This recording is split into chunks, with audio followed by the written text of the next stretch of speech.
this Packers.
I've been trying to play these scales, not looking at my hands. That's why I'm playing a lot worse.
That's good enough.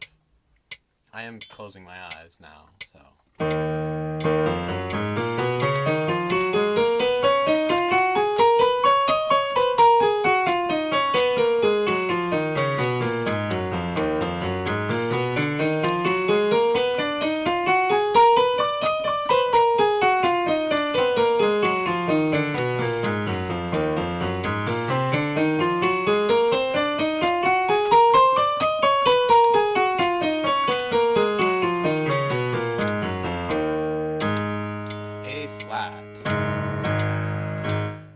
Difficult with my eyes closed. Nope.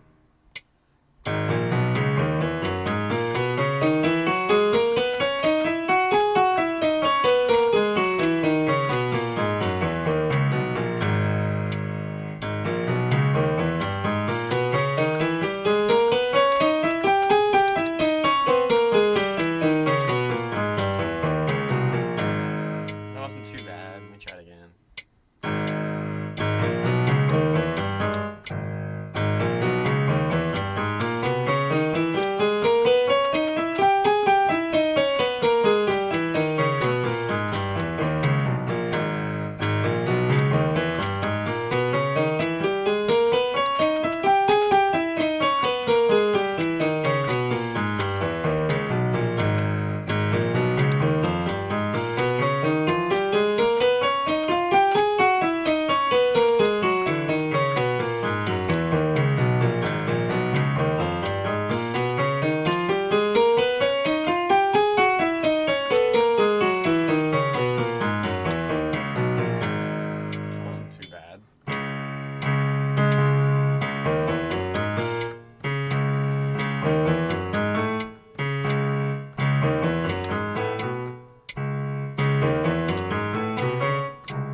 This one's harder, doing it blind, with my eyes closed.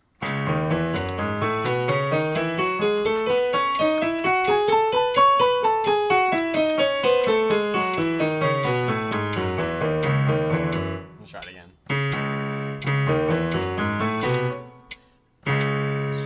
Is D flat really more difficult than A flat? Actually, it might be because it has those. 3, 4.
was nice.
Closing my eyes is kind of making me tired.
What keeps happening there? I need to watch. I can't. I need to watch what I'm doing.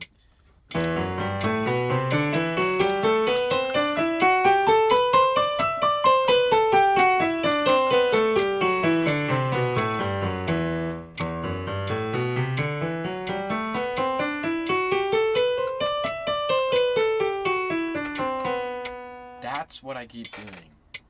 Playing that there.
Playing with my eyes closed is not, it's not that easy.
Finally, there's my minor scales with my eyes closed / not looking at the keys. Wow, that took 33 minutes. That is insane. Ugh. Now I have to do my major scales. Okay. I'm going to be watching the keys this time. I am curious how well I'll do without watching them though, but I want to be done. I want to be done.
Lars says, can you play Night in Tunisia? Man, I can never pronounce that.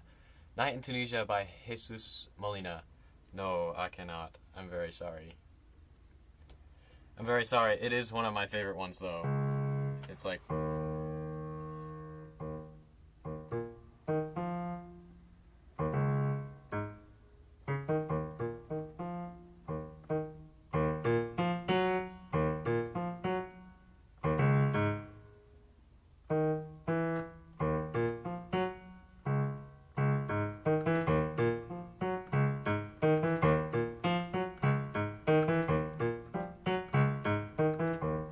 I don't think that's the right notes. But I can't really... Nah, I can't really play it very well. This is just so I can practice my scales and stuff. Nah, but all good. Oh, yeah, that's it. Cool.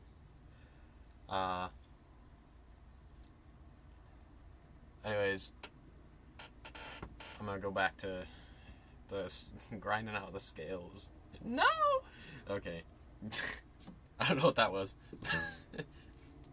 If you want to watch my live streams when I talk more, I have a main channel. It's on the homepage of this channel.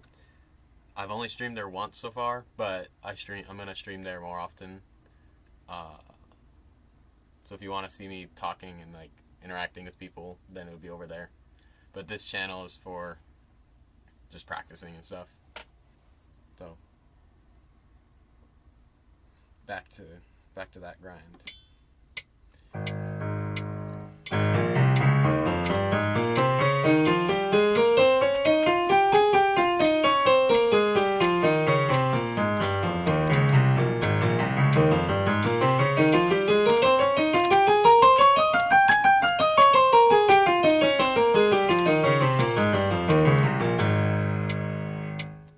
Although, you know what's funny is I've gotten enough people have asked me to play Night in Tunisia, specifically by Jesus Molina.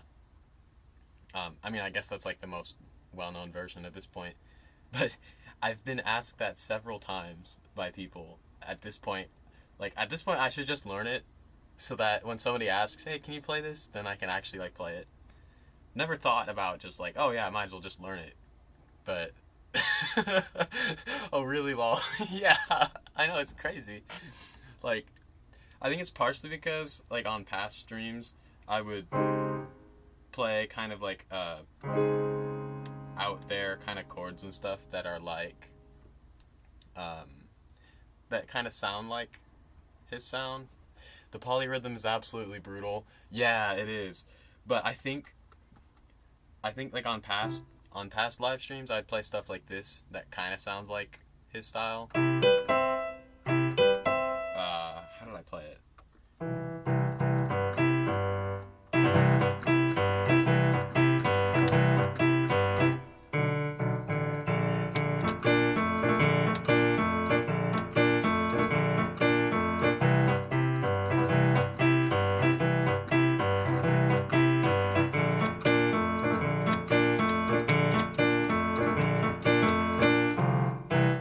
But yeah, I'd play stuff like that, and then I guess people would hear that and then think it sort of sounds. How do people solo over it too? What WTF? Yeah, yeah. I know, it's crazy. Yeah, he does a lot of like Latin. Yeah, like Latin stuff. So I guess like when people hear that kind of.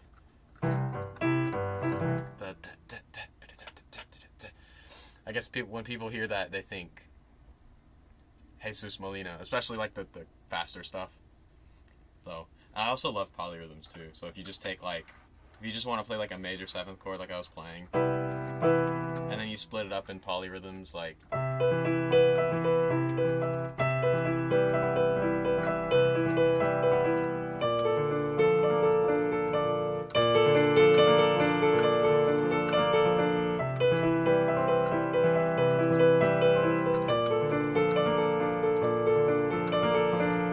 It just kind of makes nice. I think they sound like flowers when you do polyrhythms like that. So I love doing stuff like that. There we go.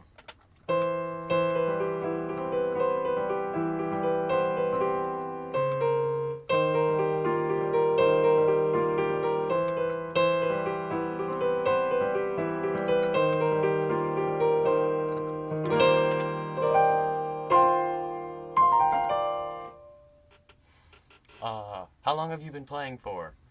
I've been playing.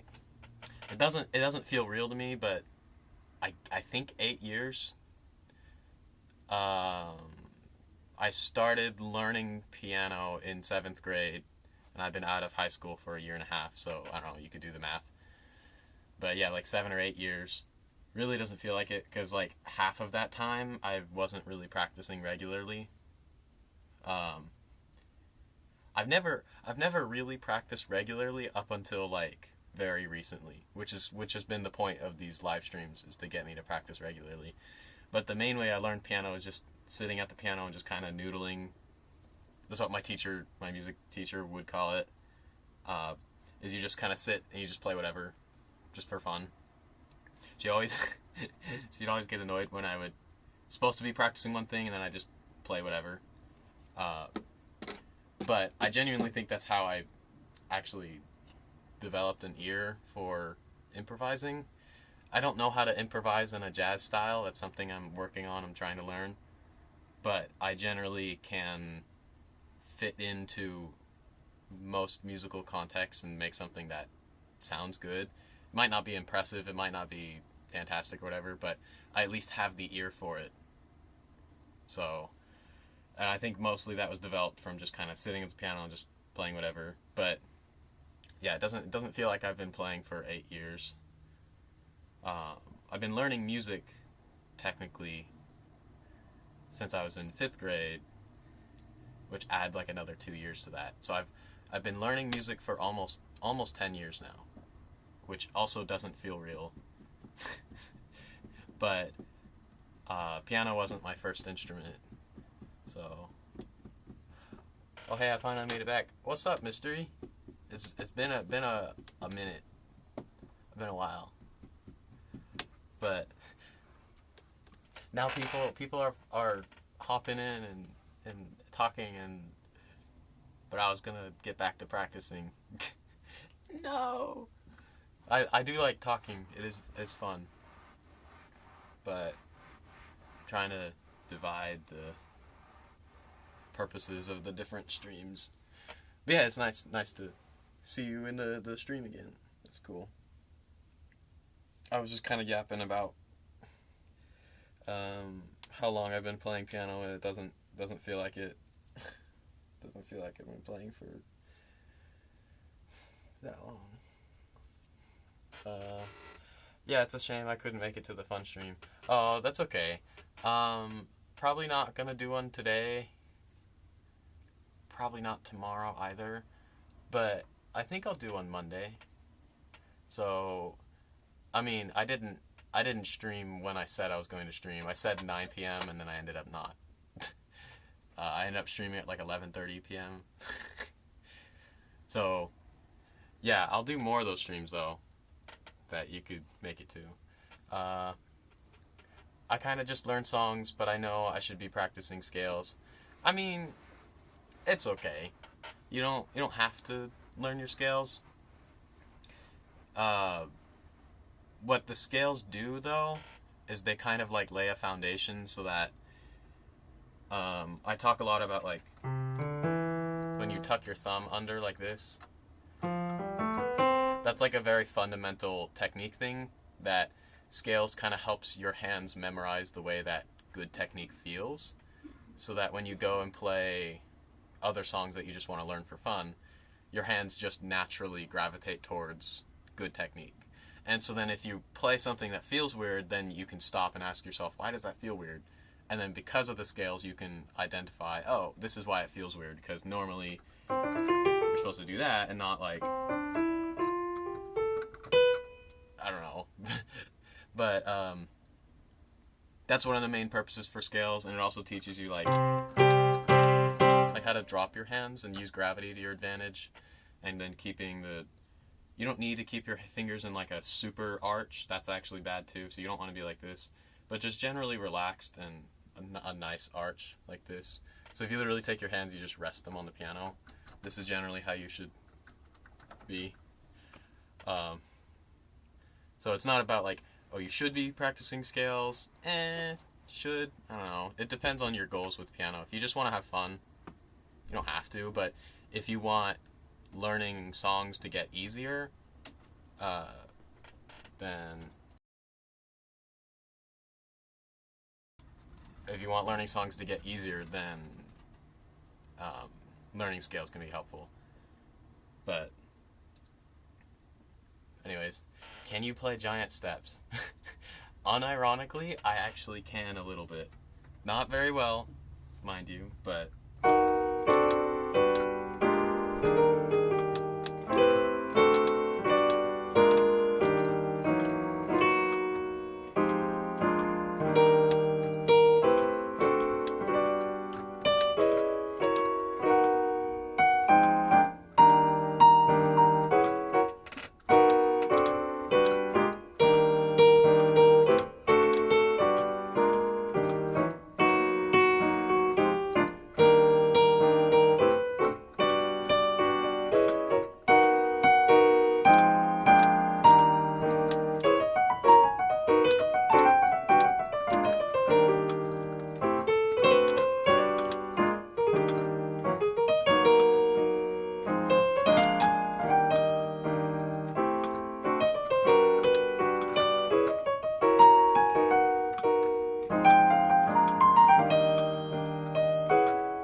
that's about it. I learned that to my music teacher's dismay back then, because she was saying like, "Oh, it's too advanced for you," but I'm like, "But it sounds cool. I want to learn it because it sounds cool." So I just learned the chords and I learned the melody, and mostly what it looked like I improvised here was mostly something I had memorized that I came up with before. But yo, nice. Thank you. Yeah, I just like the chords. So like what you were talking about, I just learned songs, but I know I should practice scales. But it's like I learned the chords to giant steps just because it was fun.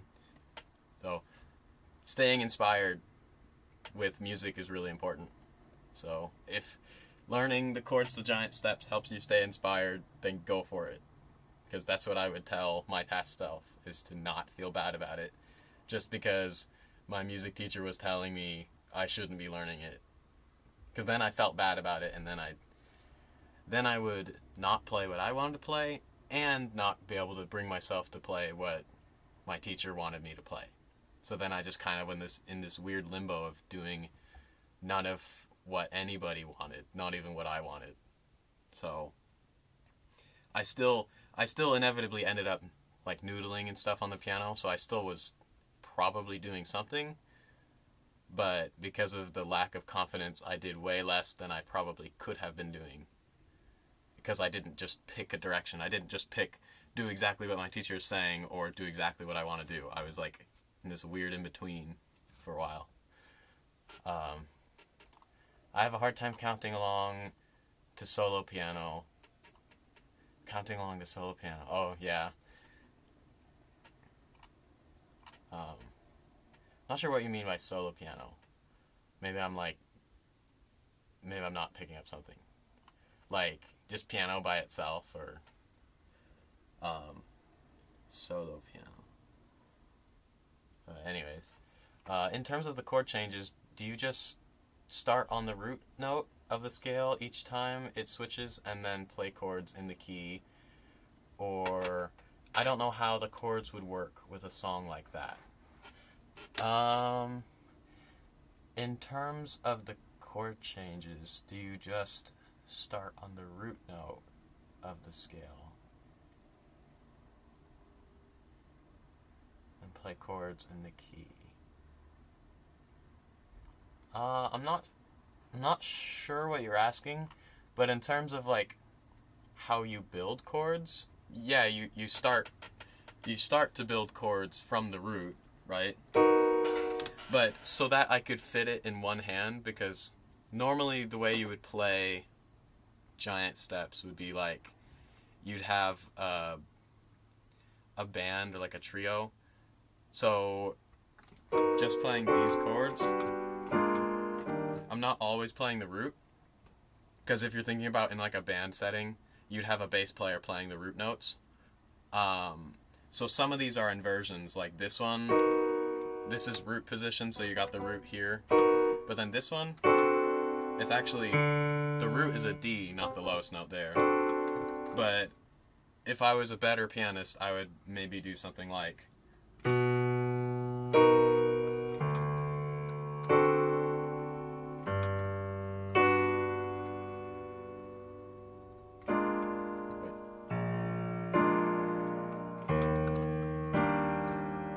something like that. So you're playing the root notes in the bass. Do you just start on the root note of the scale each time it switches and then... Oh, or do you mean like soloing over the chord changes? Do you start at the root note and then play chords in the key? Or I don't know how... Soloing. Oh, I see. So... Sort of, yeah. There's like a few different methods of how to solo. Like you were playing Giant Steps with no backing, right? Literally solo piano. I kind of lost track of the one every few measures. Oh, I see what you're saying. But yeah, soloing. There's a couple different approaches that I've heard. There's one approach where you could basically say, I'm just in this key, period, and then you just play in that key. So you pick one scale and then you play notes in that scale. But with a song like Giant Steps, that doesn't really work because Giant Steps, it's called Giant Steps because I actually have a circle of fifths here. Can you kind of see that? Giant Steps is called Giant Steps because you're literally taking giant steps. So you're like, this is a B major 7, so you're, where is it?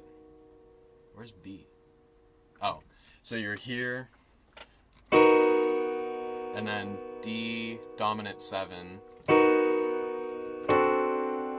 see that? So B dominant 7, A. Oh, sorry. Wait. Yeah.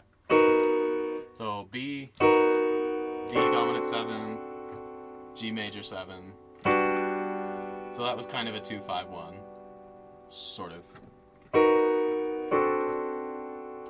Yeah, that was a 2-5. No. Yes? Wait, hold on. It was kind of a 2-5-1. This was not a 2, but to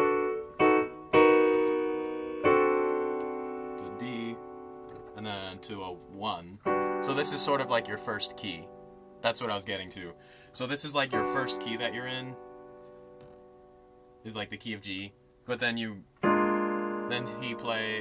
Coltrane chose to play this dominant chord, which is a B flat dominant 7, which is, where is it?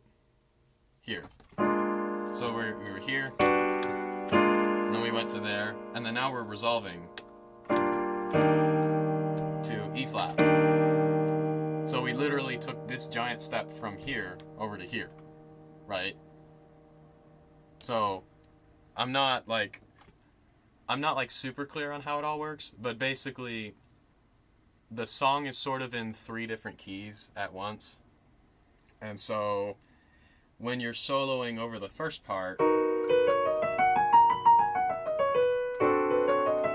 guess that doesn't work anymore. But there's like 2 approaches where you could take, I don't know what keys it is, but you could take the 3 keys that they say the song is in, and then when you're playing those chords for those keys, you could solo in that key. Or you could take the second approach, which I think makes more sense when you're breaking things down, is you pick a scale per chord. So that's what the other thing I was going to. So then, like, you might play that scale for that chord, and then that scale for that chord, and then that one for that one. Wait.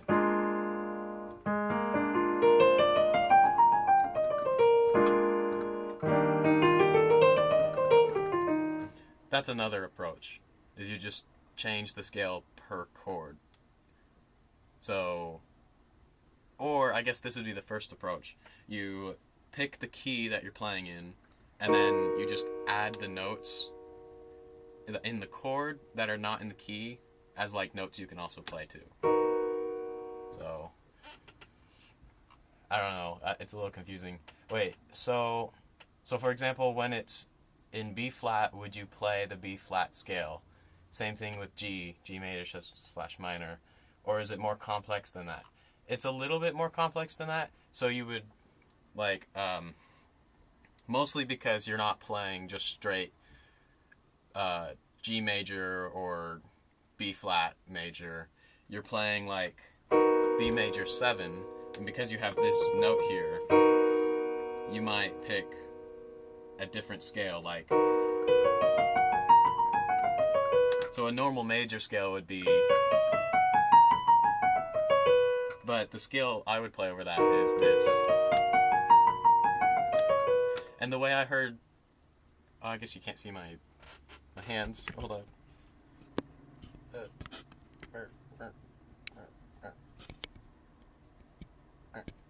There we go. Right, so there's like one note that changes because you're making it a major 7. That note. Oh, is that a bebop scale or something? No, it's not a bebop. It's, I wish I could, okay, it's like one of the church modes. Have you heard of, like, the different modes? So you have major and minor, but minor is actually just a mode of the major scale. So it's called the Aeolian mode. So you have Ionian, which is your major scale, Dorian, which is another one, and then I think this is Phrygian, and then I think this is Lydian, and then I think Mixolydian, and then Aeolian. That's why the minor scales are called the 6th mode, because you do 1, 2, 3, 4, 5, 6, right? And then you have Locrian, which is the big scary mode. And then Ionian. So basically I'm playing different modes for like this.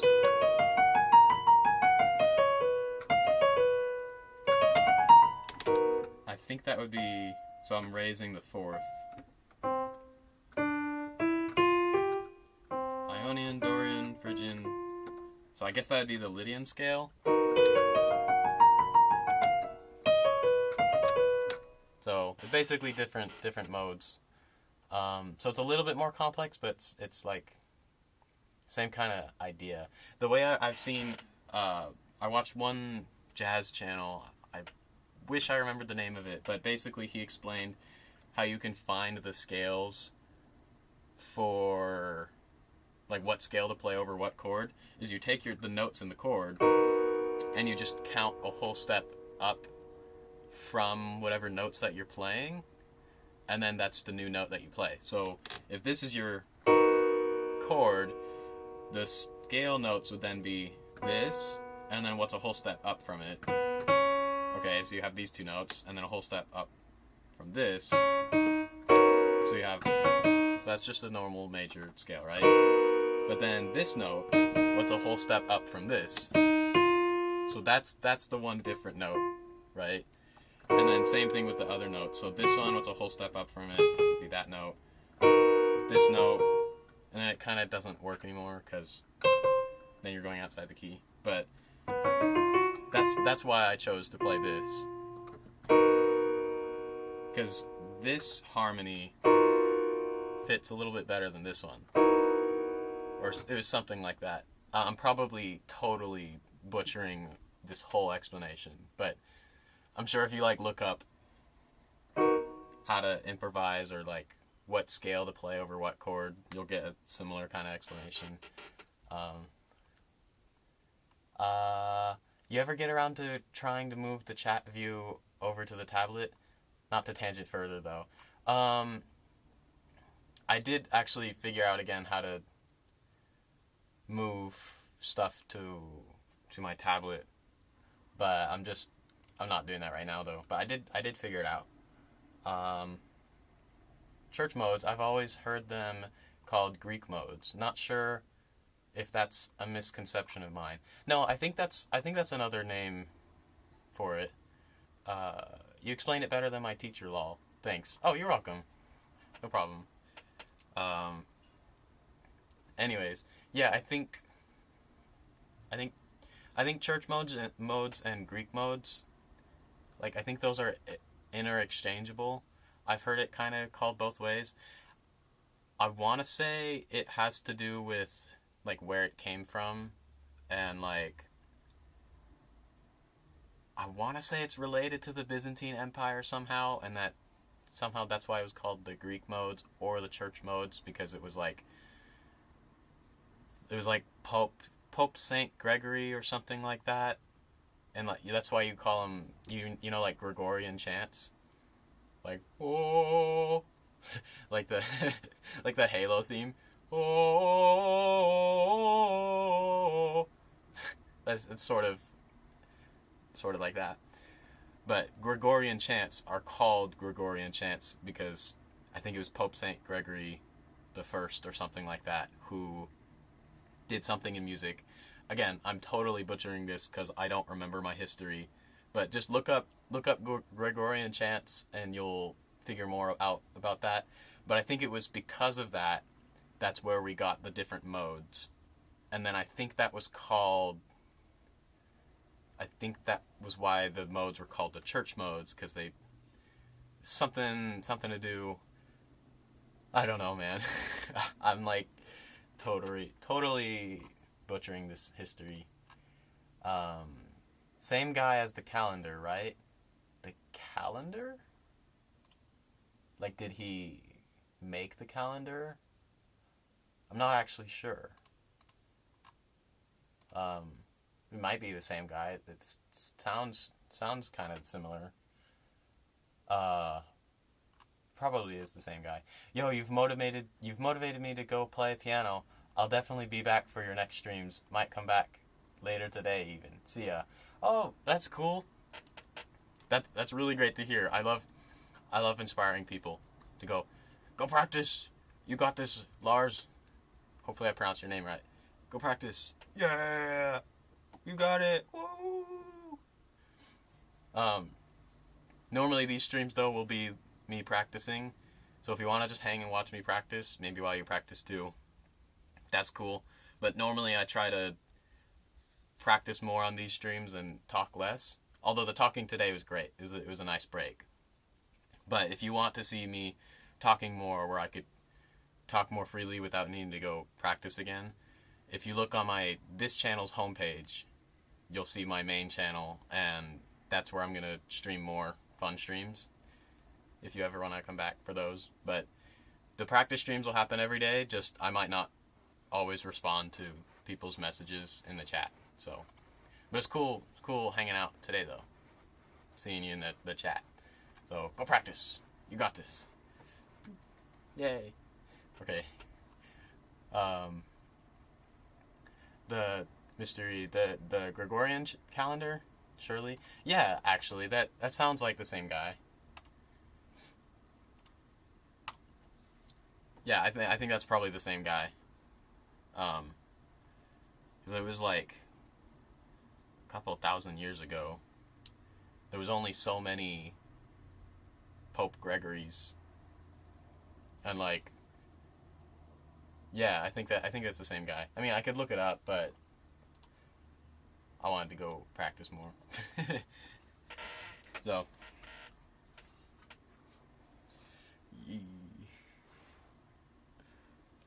earlier today I tried practicing, or earlier in the stream I tried playing all of my minor scales with my eyes closed. And I did actually do it. It just took me, normally my minor scales just take me like 10 or 15 minutes, but it took me 30 minutes this time because I was playing them with my eyes closed. Or at least not looking at the keys. That was definitely something. And so now I still have to finish practicing I don't have to, but I want to finish practicing my major scales. So I'm going to do that, and then after that, probably read through this again a couple times just to make sure I have it learned. And then I'm going to end stream after that. So, yeah, I think the fun streams, I'll do some more next week. Did only one this week, so that's okay. Alright. Practice. 1, 2, 3. I don't remember where I'm starting from, so I'm just gonna go back to C. 2, 3, 4.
Kind of not great. Anyways.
Move my seat back a little bit.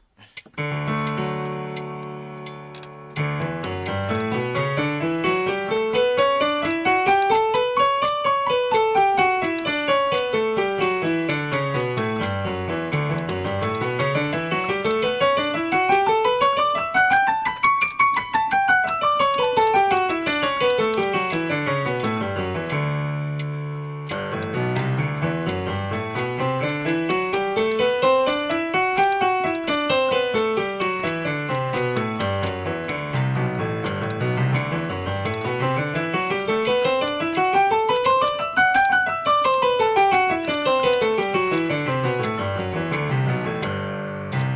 that really all of them? Yeah, I guess so. Okay. What time am I at? 40 minutes. Okay. I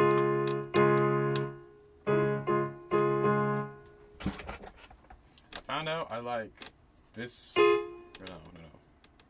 Which one was it? Not this one. I kind of like this preset.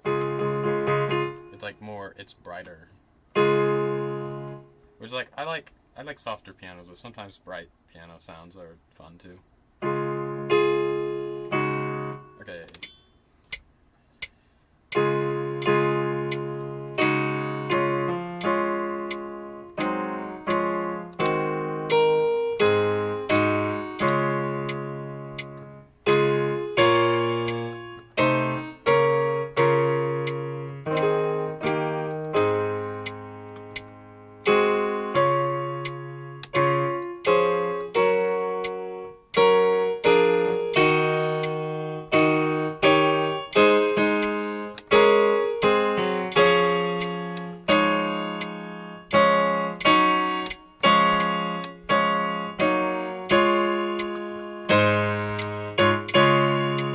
Second thought, I like the normal piano.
One, two, three.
every time you hit that first chord, my ears perk up, and I'm like, holy crap, Clair de Lune.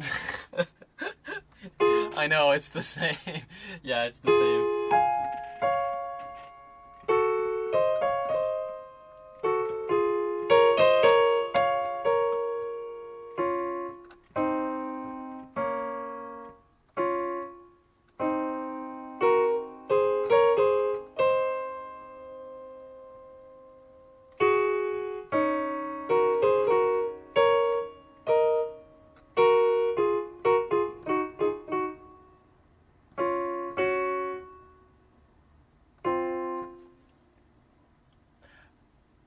I mean, if your ears heard that, um,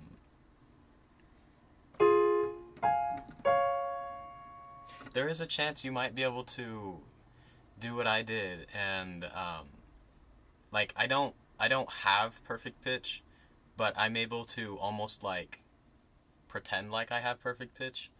So, and it came from kind of like what you just recognized. Like you recognized the interval, but not just the interval, but the fact that it's the right notes as well. So that means your ear picked up the specific notes. So if you can do that with either a song or a scale or something like that, and then you use relative pitch to find the other notes, you can kind of like make a pseudo perfect pitch. And that's what I did with, because I played my scales so much, I'd always start with my C scale, and so I have the note C memorized. And then I did this in high school. I realized like in 10th grade or maybe at the end of 9th grade that I had the note C memorized, and I was like, oh shoot, I have one note memorized, so let me just find all the other notes using relative pitch. And relative pitch is way more helpful than perfect pitch.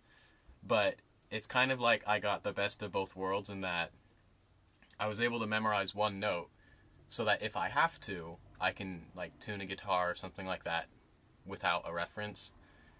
I don't prefer it because I'm not like super accurate, but I know I can get the notes right. They might be like slightly out of tune, according to like A equals 440 hertz, right? But my point is like if you're able to do that with Clair de Lune and like recognize that this interval is like the Clair de Lune starting note, there's a chance you might be able to be like, okay, well if I know this is that interval, maybe you can like memorize that this is an F, and then you use relative pitch to find the other notes. So I think I've just got good enough pitch recognition to deceive myself into thinking I have perfect pitch. Well, I mean, maybe, but I think of pitch as like, pitch is not necessarily you either have perfect pitch or you don't. It's a spectrum. The same thing as like somebody who's tone deaf is not somebody who is not tone deaf or not tone deaf. It's a scale. And so I would say like the average person is here with like average pitch perception, and then people with tone deafness are like here, like bona fide tone deafness, like they can't tell the difference between this and this, right? Which I have run into people. It's surprising. It's like a good chunk of the people I've tried to teach were not necessarily tone deaf, but could not tell like which one was higher or lower when it was this close. But they could tell which one was higher or lower there, right? So like back to this analogy, it's like if tone deaf is here, like perfect pitch is here, people find themselves all along this scale, right? So I would say I'm like here, not quite perfect pitch, but definitely not average, because I can pick out some pitches, right? But then you have somebody like Jacob Collier is probably like here. Because even people who have perfect pitch look at what Jacob Collier can do and are like, what? Because he has a level of pitch where he can discern like in between notes and be like, oh well, that's a C half sharp, or that's a C quarter sharp, and like that to me is crazy. Like I can kind of hear it, but he's trained it so that he just knows. He can just, You see, it's a spectrum. So you probably have above average pitch perception mystery.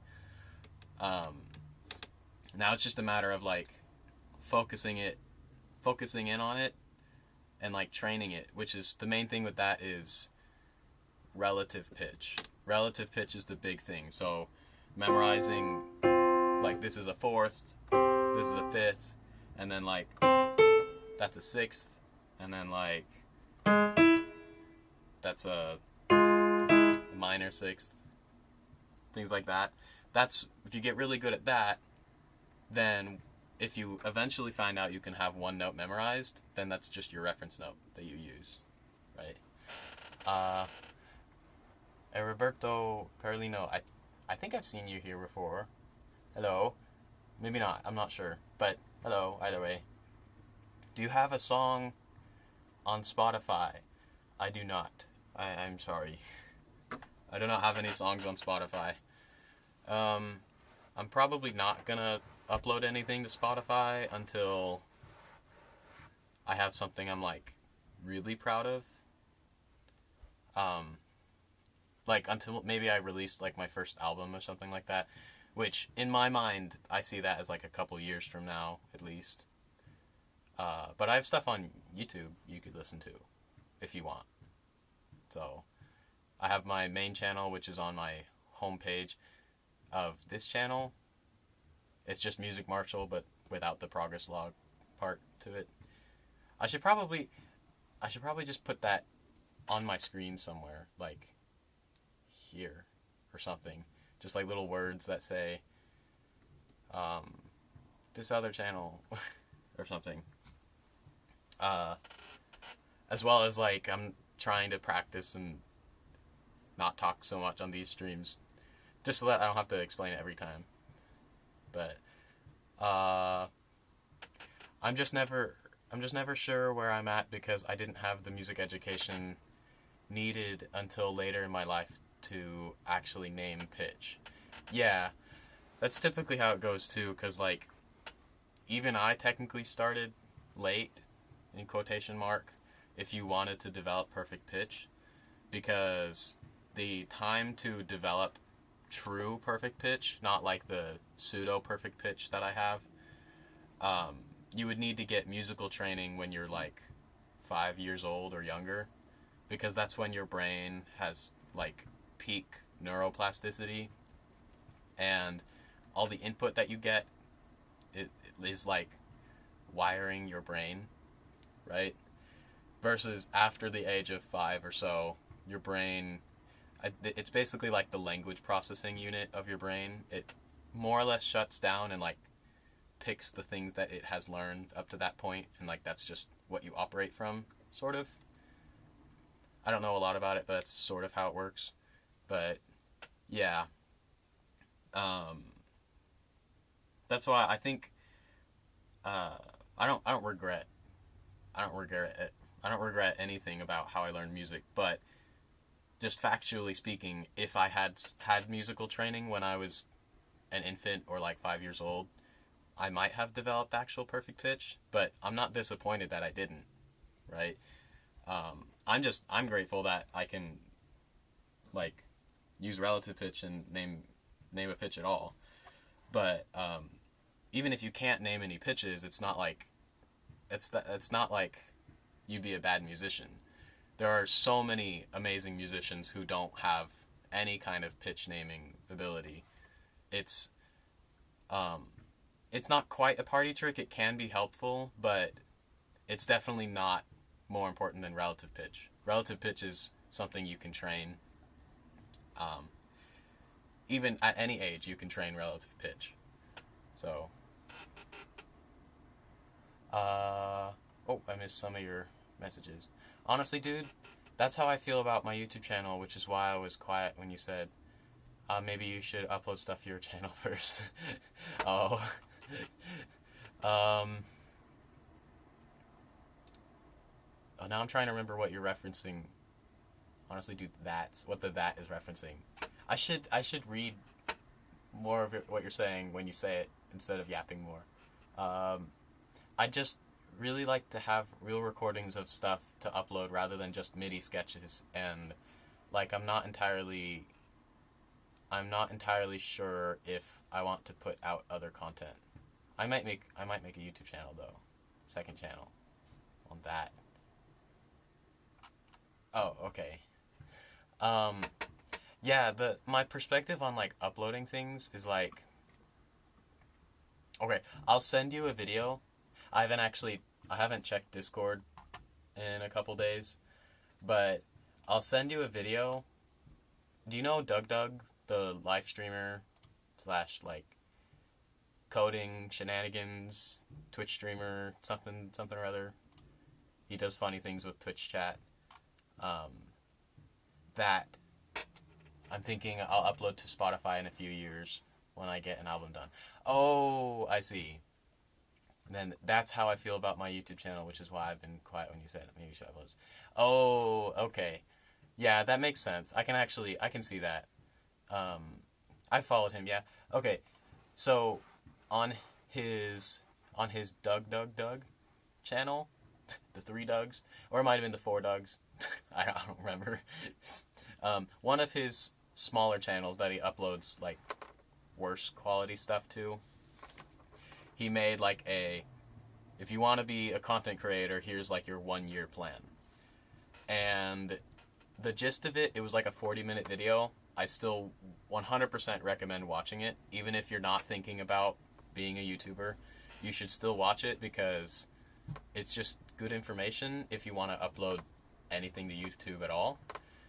But the gist of that video was his 1-year content creator plan is upload something, at least one thing every week, and try a new thing every week. And the reason why you want to do that is because when you're just starting out, let's just face it, everything you make is going to be pretty bad. Probably. Very rarely do people immediately pop off with their first few videos.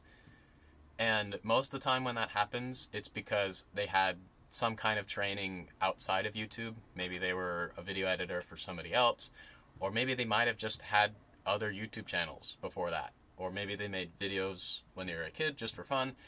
So the point is, when you're starting out fresh, you want to make a video every week because it's going to be bad either way, and the better way to learn is through quantity rather than quality, right? Oh man, I could maybe do one per month, but per week I could never. Well, see, I think his point was kind of that's kind of the issue, because if you want to make YouTube a thing that you could maybe make money from, if that's your goal. If not, that's fine.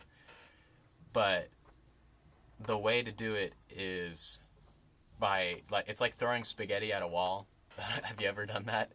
If you throw spaghetti at a wall that you've, like, cooked spaghetti, not all of the spaghetti sticks. And if the spaghetti's not cooked enough, then sometimes none of it sticks. But occasionally, you'll get one spaghetti strand that will stick on the wall. And that's like the one video that pops off and gets a bunch of views. And then the reason why you want to do it every week is because it's just like an acceptance of whatever I make is probably not going to be that fantastic, so I'm just going to keep doing as many as I can, even if they're not that great, right?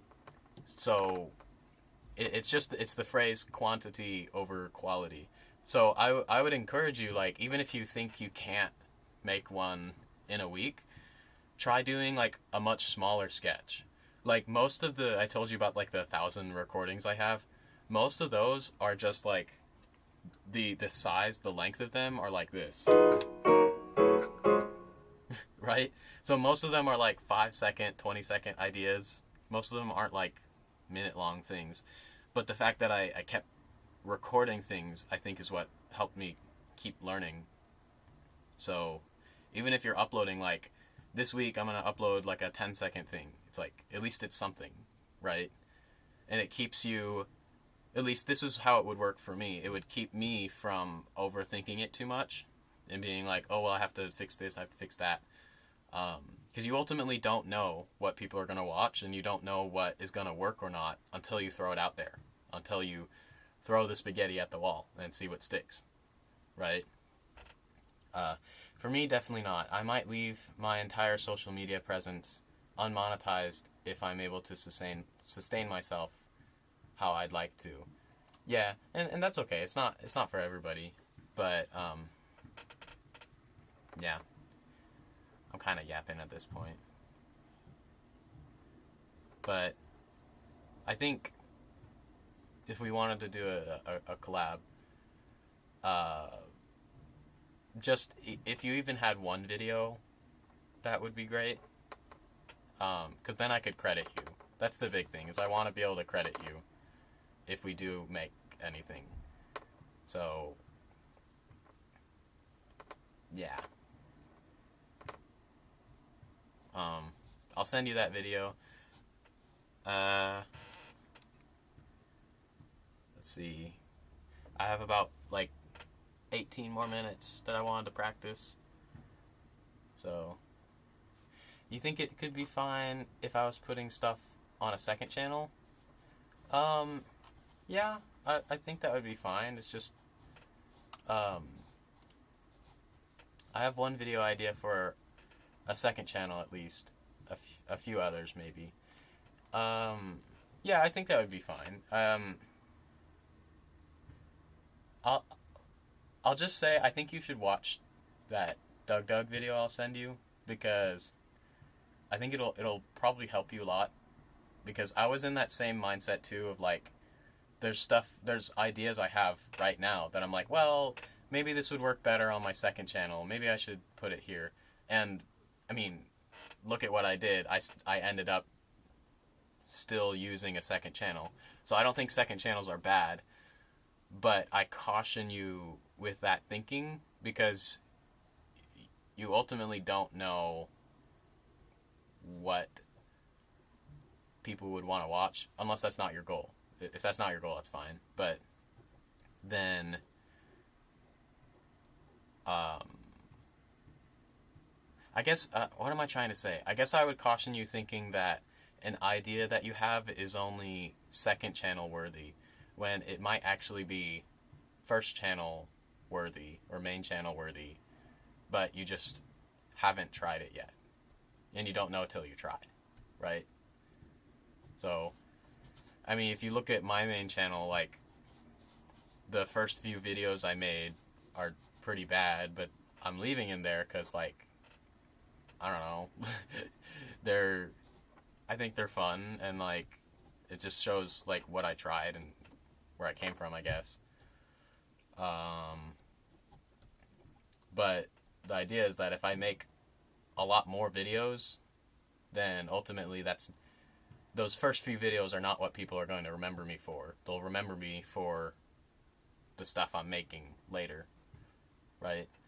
So it's okay to upload something to your main channel and not have it be perfect, and not have it be something you're super proud of, if that makes sense. I don't know if that's making sense. I guess the main thing I'm cautioning you is the same struggles I had with just overthinking it. So instead of just throwing the spaghetti at the wall, I'd overthink it and be like, oh, should I upload it here? Should I upload it not? And then guess what I'd end up doing? Uploading absolutely nothing. Right? So it's better to upload something than nothing at all. That's what I'd say. The separation that exists in my mind is like this. I'd like my main channel to kind of represent me as a serious musician. So it'd be all straight music uploads or live recordings if I ever can. Okay. Whereas my second channel would be for me as a person, where I actually get to talk on the channel. Really on my main channel, I might never end up talking much. Yeah, okay. I think that's reasonable. But I think that's a good reason to have a second channel. For me, I think I'm sort of doing the opposite, or I'm doing something similar. But yeah, I guess that makes sense. But I think that's still kind of going along the thought process of thinking you have it figured out before actually you've done it yet.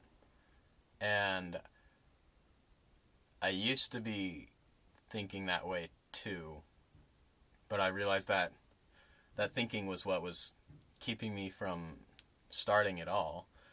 Um, and so now I've kind of resigned myself to my main channel.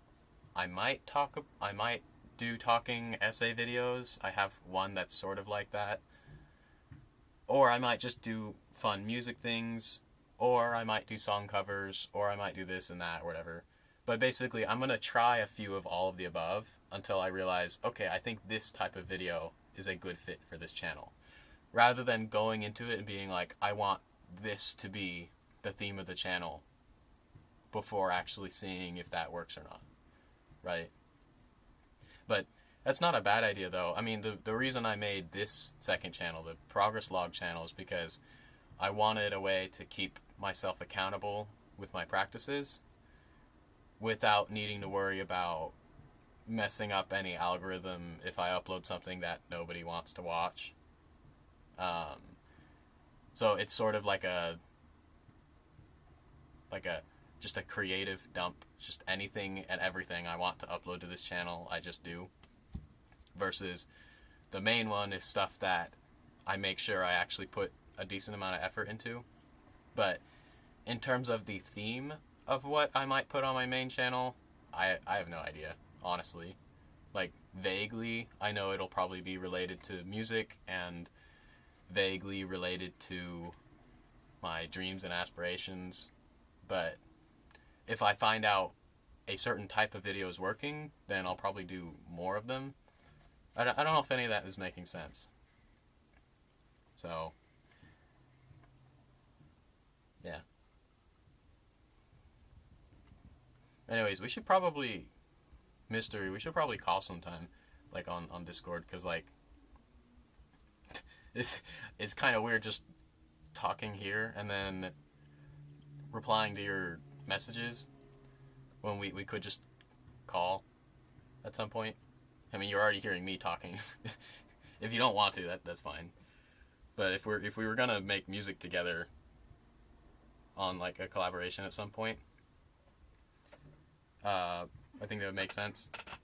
Not right now, and probably not soon, but especially if we were going to do a music collab, then it would make sense to actually converse and exchange ideas that way.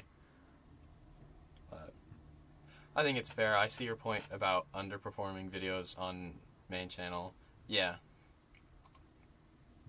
So. Oh, and that's also keeping in mind that the point of doing YouTube for me, first and foremost, is just for fun.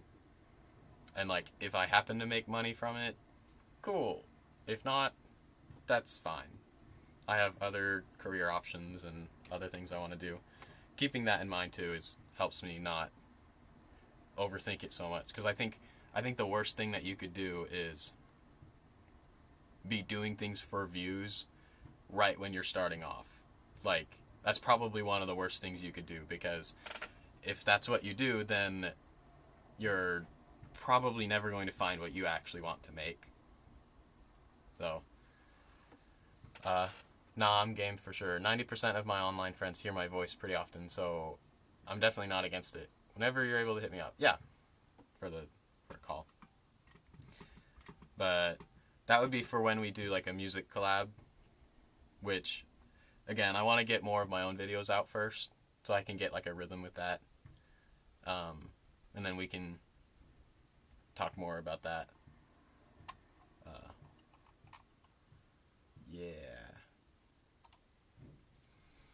It'd be nice to get an extended chance to chat rather than having to respond to each other with like 4-paragraph block of text for every interaction. Yeah. Yeah, I'm sorry. I'm a bit of a yapper in text form as well too. Unfortunately, I'm kind of a wordy person. I use a lot of words. Words are cool. Um, yeah.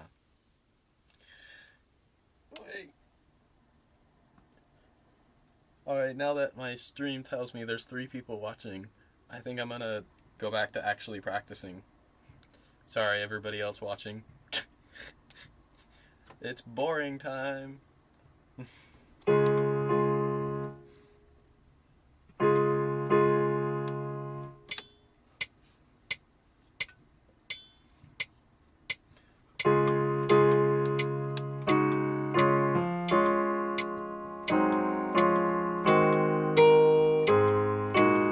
Ah!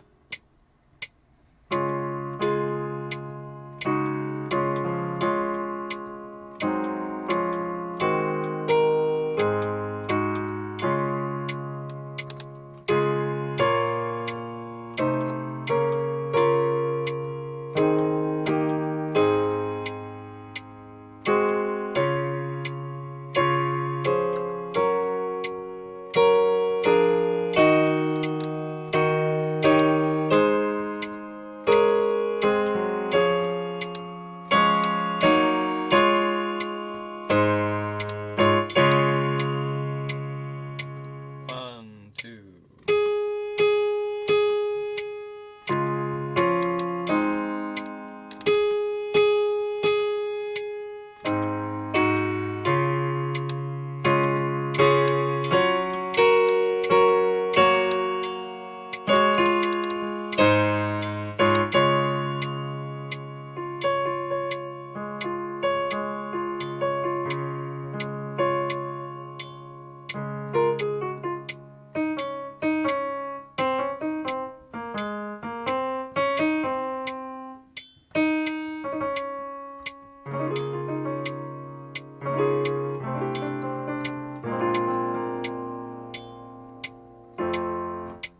I don't know what that was.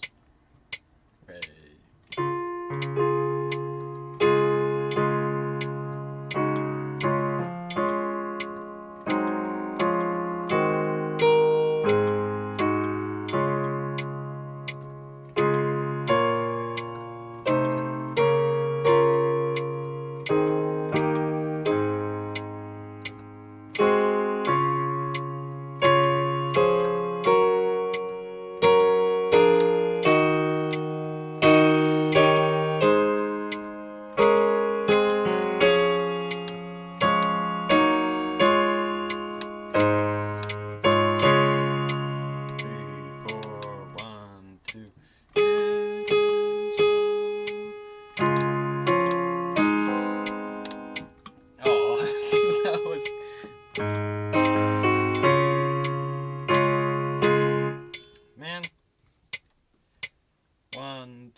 fast for what I can do right now.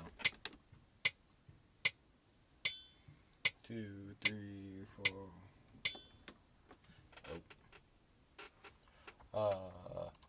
I have no problems with being wordy. I'm definitely liable to send those kind of long things as well. Yeah, that's okay. I just didn't want to set that precedent for all of our conversations to have to take days where we carefully consider and planned a response when I was hoping it would be more casual. Oh, yeah, I see what you're saying. Yeah, definitely. Though it's definitely a little on me for immediately info dumping the first time we talked. No, it's okay. Because I did kind of tell you that the email you sent me, when I responded to it, that you could also reply in Discord. Which I'm realizing now, in hindsight, I probably shouldn't have told you, because, like, lengthy things in emails make more sense than in Discord. So, partially my bad. But it's fine. Now that you told me, then we can have a mutual understanding.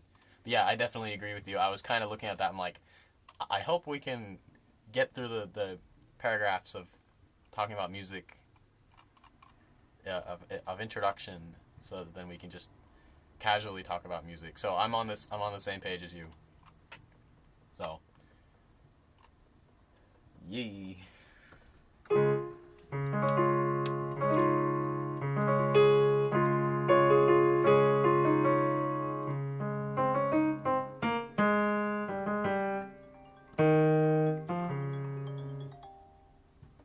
Someone's calling me. I will be right back.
I'm back. Here to practice for 15 minutes. And then conclusion. Conclusion? I don't know what I'm concluding. Yeah, okay. I'm concluding the practice. Okay, that makes sense. 2, 3, 4. 2, 3.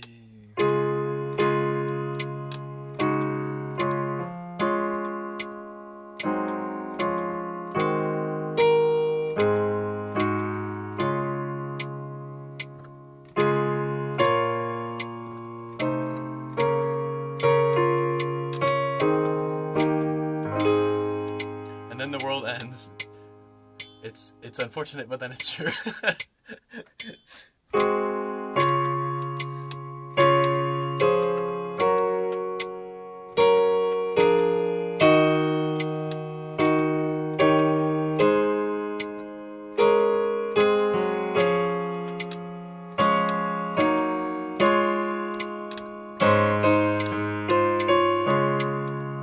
I'm all over the place.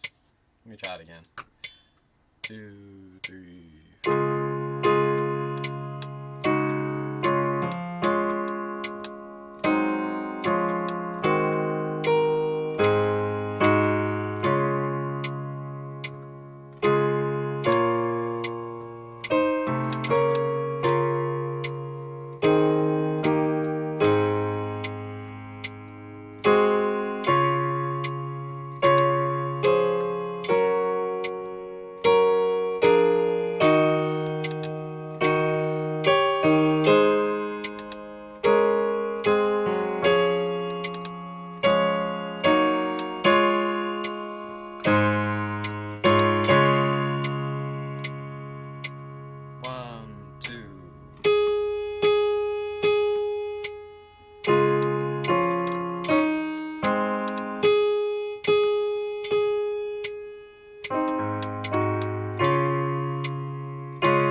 No!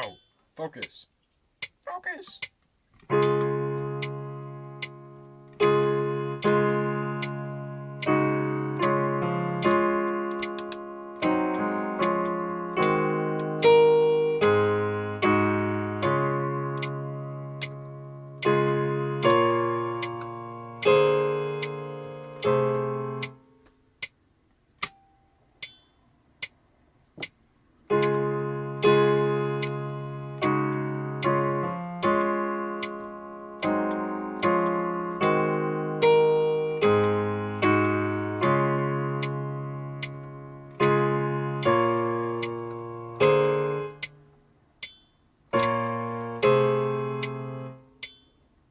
What? Oh, okay. You know, if I looked at the sheet music...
that up into a song, like sample that or something.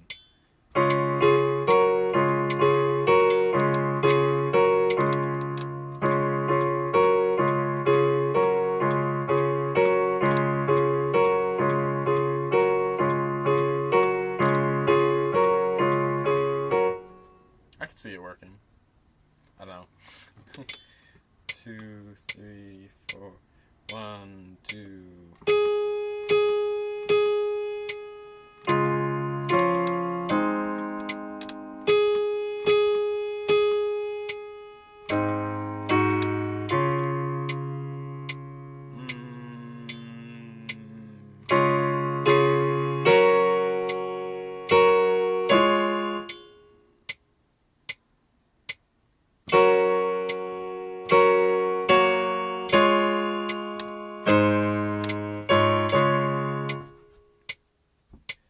One, two.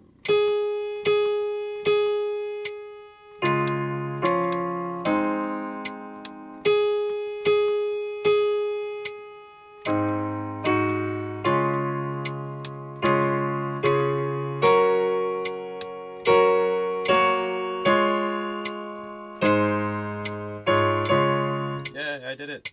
Now I do it again. 1, 2.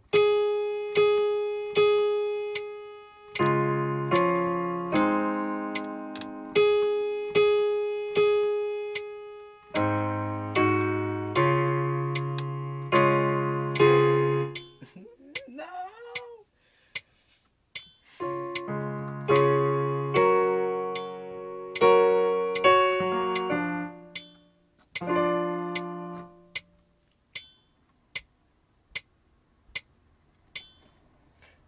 With the mismatched metronome and everything.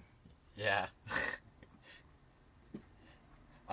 Sometimes I find it fun to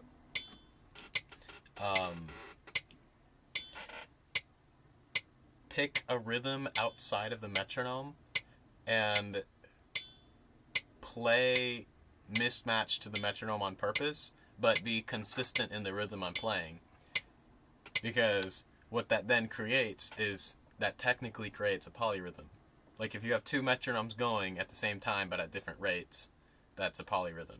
So then I like doing that and then kind of listening to what it sounds like and then just kind of observing, being like, oh, that's interesting. Like if it's going like this. Like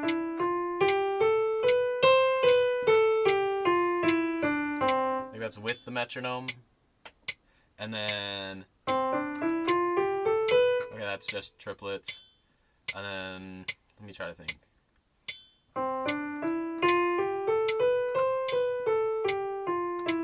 It's so hard. It's actually hard to do. It's actually hard to play outside of the metronome and then listen to what it sounds like and be consistent.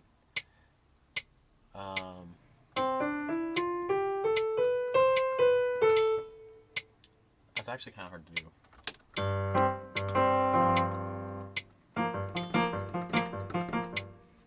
Nope, I just fall right into the metronome. Do dotted quarters. Dotted quarters are easy and awesome. I could try them. Is that like the? Is it like that one? Because that's technically a polyrhythm.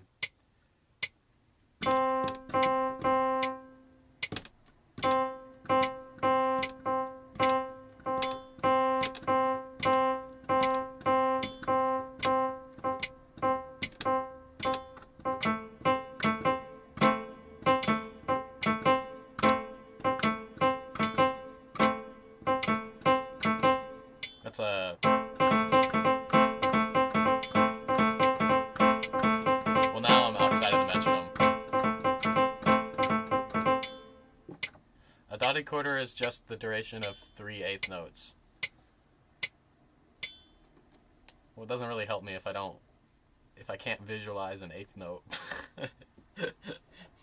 I get what you're saying though. So a quarter note would be like 1, 2, 3, 4. Eighth note would be 1 and 2 and 3 and 4 and so a dotted quarter would be 1 and 2. Be like 1 and 2, right? which means 1 and 2, 3. I don't know, that hurts my brain. I have 5 minutes left for practicing, so I'm gonna go back to that.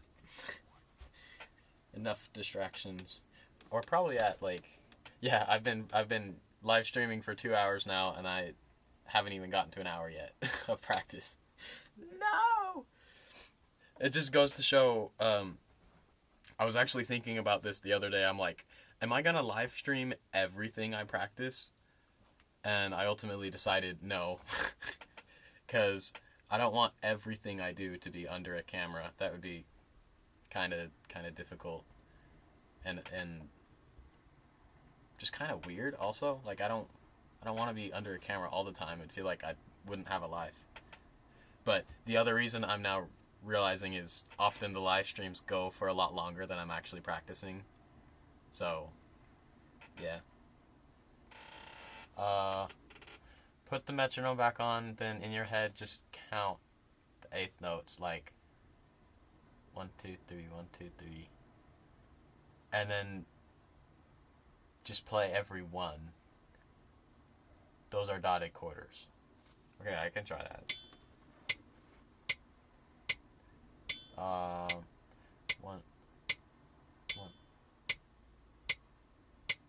1, 2, 3, 1, 2, 3, 1, 1. Wait.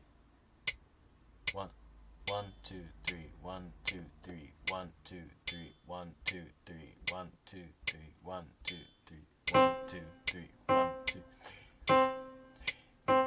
3, 1, 2, 3, 1, 2, 3.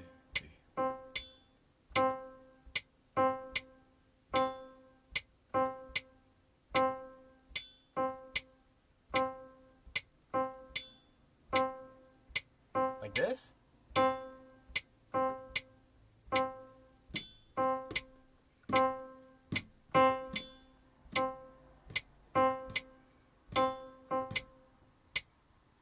Because this is also a polyrhythm, if I turn this off. So, I was doing...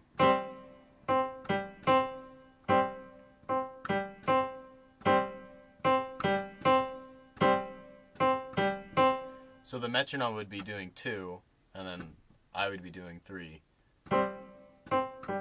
And just sped up, it's...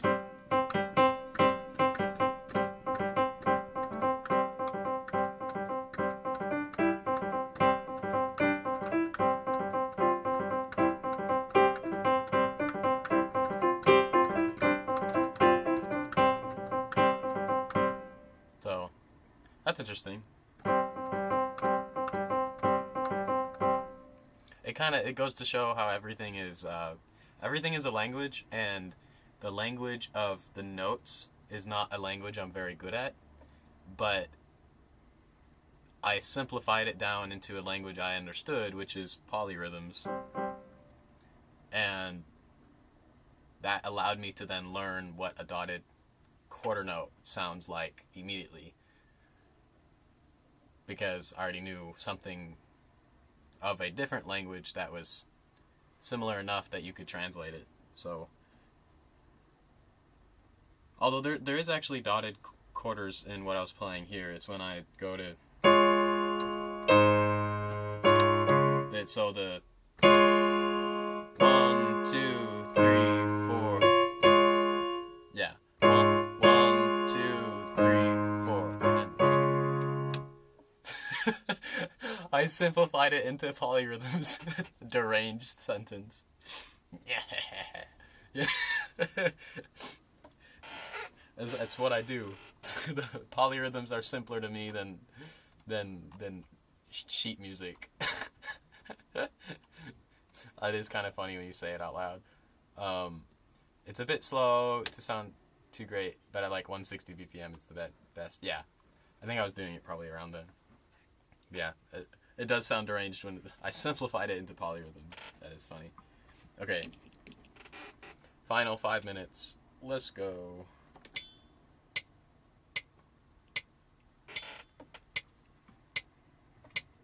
One, two.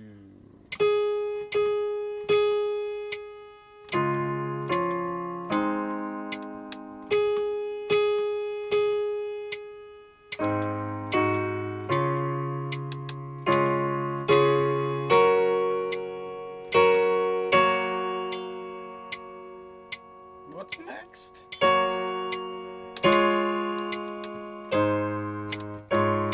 That. So that's a dotted quarter.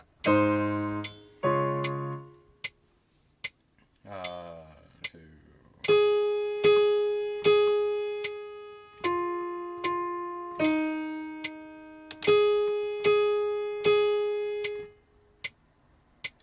One, two.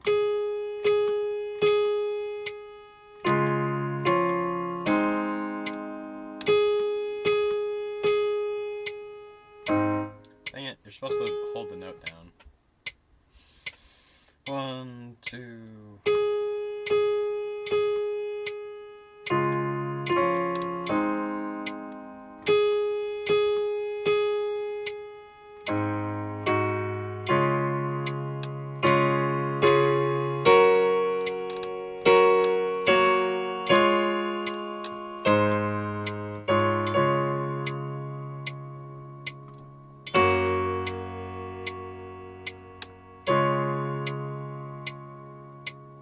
One, two.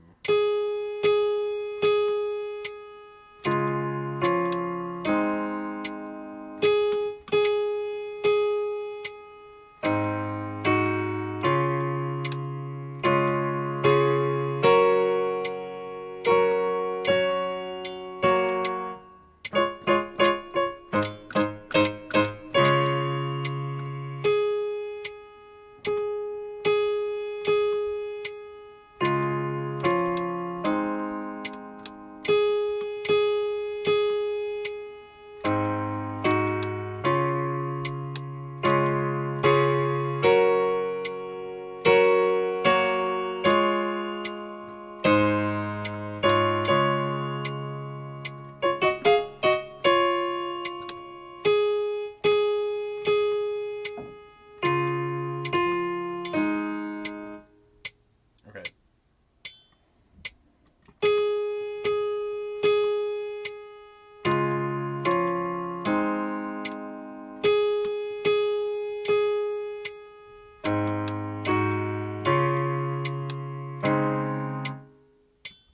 What? No.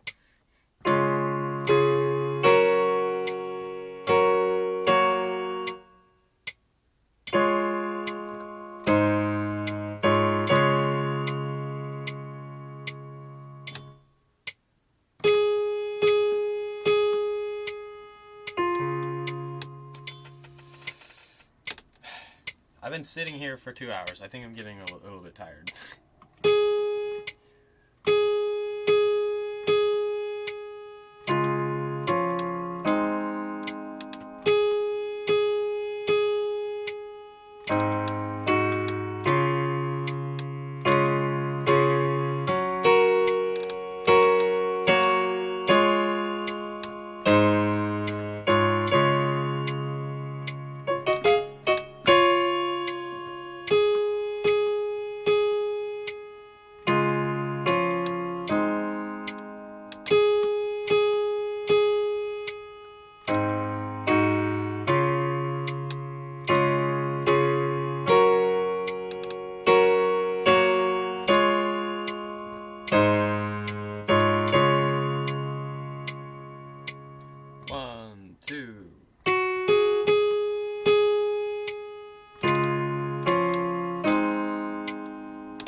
now technically at an hour.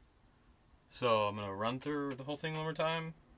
And if I don't make a mistake, then I'm done. Let's hope I don't make a mistake. Okay. I'm going to pause my timer, though. Here we go. 1, 2, 3.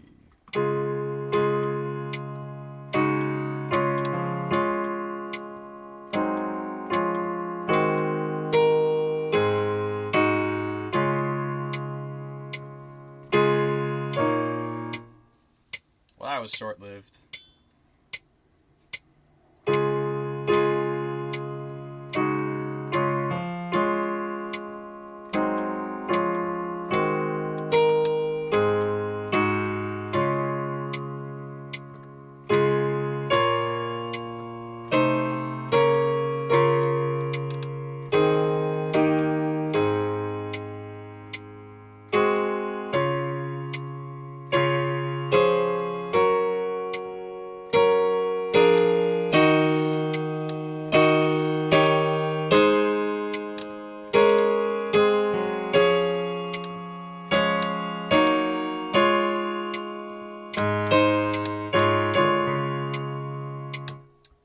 Try it one more time. I'm gonna unpause my timer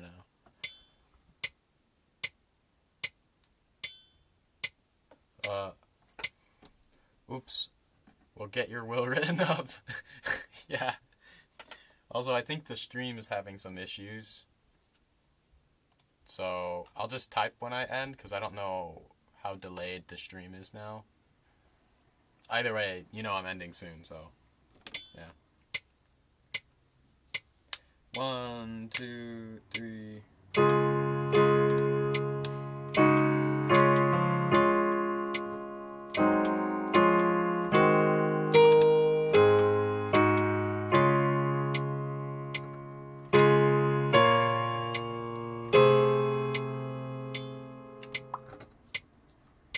That didn't work.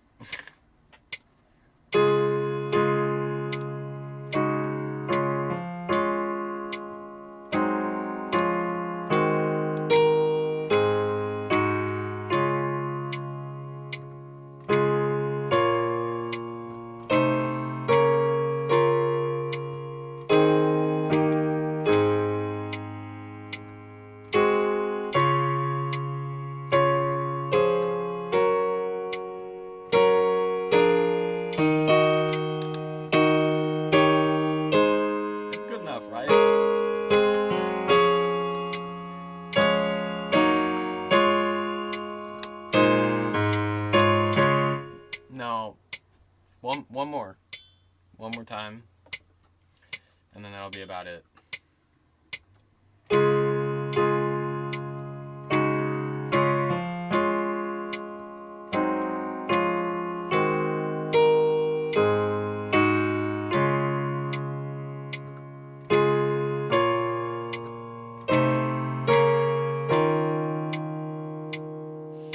When I said one more time, I meant one more time.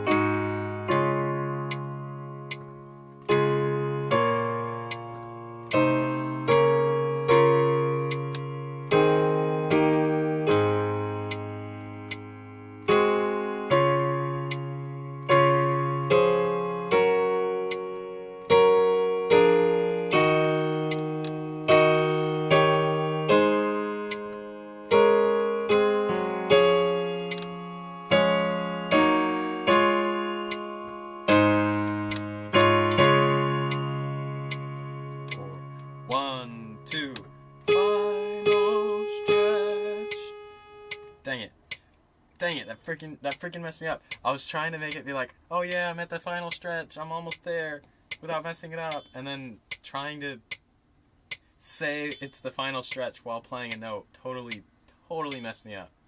Dang it. I was trying to be all funny with it, and it didn't work.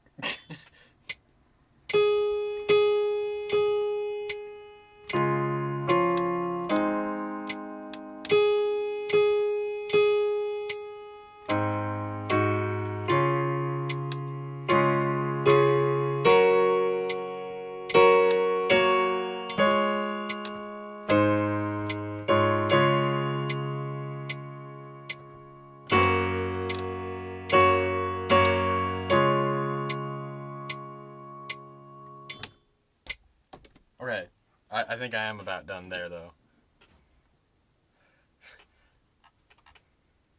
Ostensibly. Ooh, that's a fun word. Ostensibly funnier, though. Thank you. So not a total failure on all counts. True. Not a total failure. My stream's giving me that error message again. Oh, now it's gone. Okay. But I'm gonna end stream now. Practice over. Bye bye.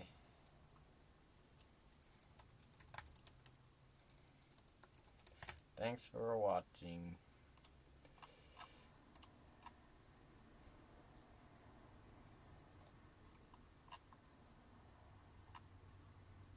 So, I don't know where the stream is at. I think it's all caught up. But You haven't noticed any lag today? Oh, okay, that's good. Okay. Yeah, you too. Have a good night, you too. Bye-bye.